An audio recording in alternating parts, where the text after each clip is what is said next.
अनेक ठेकेदारांनी भाग घेतला, पण त्या ठेकेदारांनी या ठिकाणी जे ठेकेदार आहेत जळगाव सहित या ठेकेदारांनी एकत्रित काय म्हणतात त्याला 5-6 लोकांनी एकत्रित अशा स्वरूपाचं एक हे केलं, सर्कल तयार केलं आणि त्यांनी ते खरेदी केले. आहार अत्यंत निकृष्ट दर्जाचा आजही दिला जातो अशा स्वरूपाचं कैद्यांना विचारणा केली असता मला लक्षात आलं. मुळामध्ये या संदर्भात एक कैदी जो एका महिन्यापूर्वी सुटून आला तो माझ्या अत्यंत जवळचा नातेवाईक आहे आणि त्याला मी स्वतः बोलून खात्री केल्यानंतर लक्षात असं आलं की जनावर सुद्धा खाणार नाही अशा स्वरूपाचा आहार हा कारागृहामध्ये कैद्यांना दिला जातो आणि एवढ्या मोठ्या प्रमाणावर कैद्यांसाठी खर्च केला जातो, परंतु प्रत्यक्ष त्या ठिकाणी निकृष्ट अन्न दिलं जातं.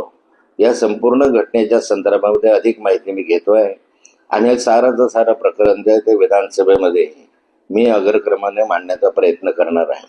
यामधले जे दोषी असतील त्यांना शासन झालं पाहिजे. कैदी असला तरी त्याला जे काही निकष आणि नियम सरकारने दिलेले आहेत किंवा जे मान्य केलेले आहेत त्याप्रमाणे त्यांना मिळायला पाहिजे.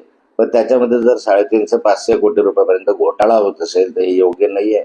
अनेकांचे राजकीय आशीर्वाद याला असू शकतात, सरकारच्या मधलेच कोणी मंत्री याला पाठीशी घालू शकतात आणि त्यामुळे या घोटाळ्याचा पाठपुरावा मी करणार आहे. पढ़ते रहिए fight against criminal daily newspaper.